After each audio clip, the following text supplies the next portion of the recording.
Next speaker, Sri Arvind Savan ji. माननीय chairman साहब,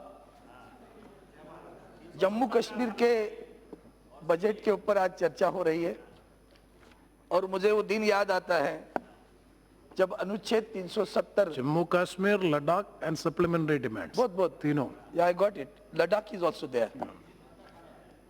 370 धारा हमारे परम श्रद्धेय वंदनीय हिंदू हृदय सम्राट शिवसेना प्रमुख श्री बाला साहब ठाकरे जी का सपना था। 370 अनुच्छेद हटाने का सपना था। वो साकार जब हुआ 5 और 6 अगस्त को, तो उससे सबसे ज्यादा अगर कोई खुश हुआ होगा तो शिवसेना खुश हुई थी, हमारे उद्धव साहब खुश हुए थे, हमारी बाला साहब के लिए एक आदरांजलि अर्पित हुई, ऐसा हमें महसूस हुआ। आज उसके बारे में उनका बजट हम सादर कर रहे हैं। अब अनुच्छेद खत्म करने के बाद में वहां सरकार आनी चाहिए थी। अगर जनतंत्र को मानते हैं तो हम भी अपेक्षा कर रहे थे कि वहां वो सरकार ही बजट पेश करे, लेकिन परिस्थिति उस तरह की नहीं रही और उसी लिए केंद्र सरकार को आज ये बजट सादर करना पड़ रहा है। ये कोई अभिमान की बात है, आनंद की बात है, ऐसा नहीं लगता। लेकिन एक बात तो बहुत अच्छी लगती है कि अगर 370 धारा न हटती तो मुख्य धारा में जम्मू कश्मीर को लाने का जो विषय था वो कभी नहीं होता।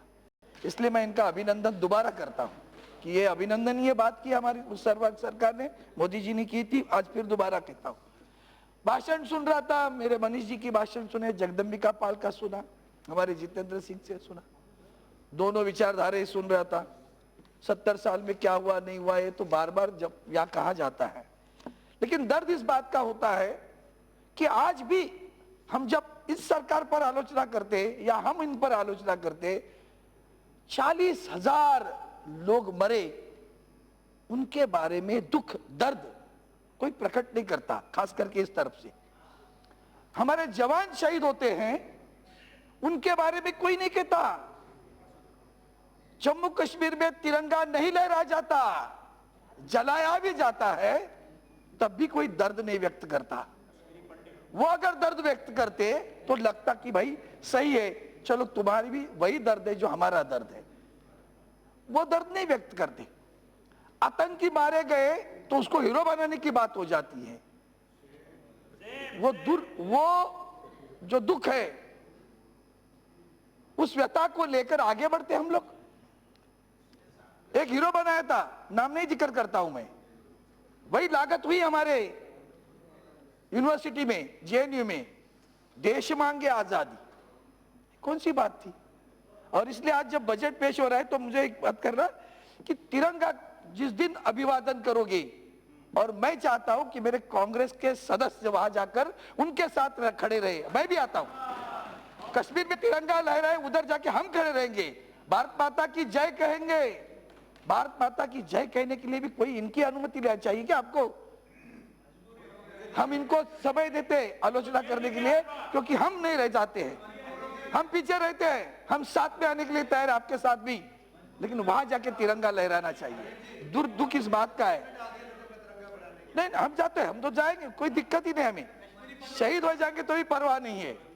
लेकिन जिस वक्त हमारे छोटे छोटे बच्चे हमारे पुलिस पर पथराव करती है तो इस सदन में दर्द व्यक्त नहीं होता। इस सदन में दर्द नहीं व्यक्त हुआ कभी कि बच्चों लोग हमारे पुलिस पर पथराव करती थी। और यही बात हमें अपने सहयोगी, हमें अभी राज्य में हमारे सहयोगी है, फिर भी हम शिवसेना करके हमारे जो मत है, हमारी जो मत प्रणाली है, उसको हमने छोड़ा नहीं, ना तो उद्धव जी ने छोड़ा है। और इसलिए मैं आज कहूंगा कि यह 370 अनुच्छेद खत्म करने के बाद में जो विकास की स्थिति, हमारा जो वाक्य है, सबका साथ, सबका विकास, सबका विश्वास, विश्वास पैदा करने में हम कामयाब हुए कि नहीं, ये सोचना पड़ेगा अपने को, ये सरकार को सोचना पड़ेगा। क्योंकि आज भी मेरे पास, अभी मुझे लगता है सौगत राय जी ने कहा होगा, Kashmir Chamber of Commerce and Industry has released a report on losses suffered by the businesses. This is to be taken very seriously. उन्होंने कहा कि 3 महीने के अंदर क्या क्या हुआ। जब हमने डिमोनेटाइजेशन की आलोचना की थी, हम तो साथ में थे, फिर भी आलोचना की थी हमने, डिमोनेटाइजेशन किया तभी। अब उनका कहना है sector wise losses agriculture allied services 4,591 crores, construction and mining 4,095 crore, service sector 9,191 crore. This is the losses incurred, job lost in 120 days. General trade 1.2 lakh, tourism sector 74,500 jobs, industrial sector 70,000 jobs, service sector 66,000, transport sector 60,000, and construction 20,000 jobs have been lost during the 3 months. This is the report given by the Kashmir Chamber of Commerce. That is to be taken serious. I think the government must take it seriously. Budget में आपने जो भी प्रावधान किए, उस प्रावधान को जब देखता हूं तो लगता है कि जब आपने total revenue budget of administrative sector is rupees 11,627 crore, of which expenditure to be extend of 69.70% is expected to be spent on home department. Now it is required, it may be necessary also, but जिस दिन ये कम होगा ना, उस दिन हम समझेंगे कश्मीर में अमन आया, वो उसका रिफ्लेक्ट करेगा। जब तक एक्सपेंडिचर ज्यादा है, इसका मतलब वहां पुलिस की फोर्स ज्यादा रहेगी और ये दहशत का जो वातावरण वहां रहेगा वो नहीं रहना चाहिए। हम चाहते, एक तरफ तो इनको भी पूछता हूं मैं, कश्मीरियत उसका जरा एक बार हमको भी मीनिंग समझाओ। हम भी जानना चाहते हैं, what do you mean by Kashmiriyat. अगर कश्मीरियत है तो 370 धारा के पूर्व कोई स्वतंत्रता का समय नहीं ना, 1990 में कश्मीरी पंडित हट गए। आज भी दर्द होता हमें, आज भी दर्द होता हमने। अभी अपनी भी जिम्मेवारी बनती है कि कश्मीरी पंडितों का पुनर्वसन करने के लिए बजट में थोड़ा प्रावधान करते और मजा आता कि बजट में प्रावधान हो कश्मीरी पंडितों का पुनर्वसन करने के लिए, तो और अच्छा लगता। वो पुनर्वसन करने की बात इसमें है, ऐसा लगता नहीं। कश्मीरियत, जमहूरियत, इसका अर्थ जरा कोई भी तो समझे। प्रसाद जी होते तो मजा आता, मुझे भी समझने की कोशिश करनी चाहिए क्या जमहूरियत है। अरविंद जी, कौन 3 लोग हैं? शेख अब्दुल्ला जी के बारे में तो हमारे बाला साहब ठाकरे जी ने जो कार्टून निकाले ना सर, वो आज भी देखेंगे तो क्या हुआ। समय हो गया। आपके पार्टी में 2 अरे भैया स्पीकर, भगवान, इतना बड़ा बजट देश का ज्वेल है सर। अच्छा, कश्मीर ज्वेल क्या है, है? लेकिन जन्नत है, समय शिखर नहीं है, है। सर है, ये सर है हमारे, सर आंखों पर, ये सर है हमारा। So please वो झुकना भी नहीं चाहिए, Try to रुकना भी नहीं चाहिए, टूटना भी नहीं चाहिए। और कश्मीर टूटने की बात जब होती तो इसीलिए मैं थोड़ा अभी जल्दी करने की कोशिश करता हूँ। 1-2 मिनट दीजिए सर। हमने एम्प्लॉयमेंट 50,000 जनरेट करने की बात की है, स्वागत है। मैं तो एक सवाल आपको भी दे रहा हूं, 80,000 का पैकेज दिया सर हमारे प्रधानमंत्री जी ने 2015 में। एक गलती आपने की होगी, एहसास तो होता होगा, उसी मुक्ति के साथ में आप बैठे रहे। जब टोल नाका की बात आई, टोल गठबंधन बात की, तो टोल जो पैसा, मतलब जीएसटी आने के बाद भी टोल चालू था, कौन खा रहा था पैसा? उस वक्त सरकार किसकी थी? क्या आप साथ में थे क्या? वो भी तो देख लो, अंतर्मुख होकर उसकी भी जांच कर लो। लेकिन ज्यादा इंपॉर्टेंट मेरे लिए है कि हमारे प्रधानमंत्री जी ने इतना बड़ा साहस करके इतने पैसे दे दी। नहीं सोचा कि भाई कश्मीर में किसकी सरकार है, दौड़ के गए थे उस वक्त 2015 में जब बाढ़ आई तब। अब 80,000 पैसा दिया, उसका क्या हुआ सर?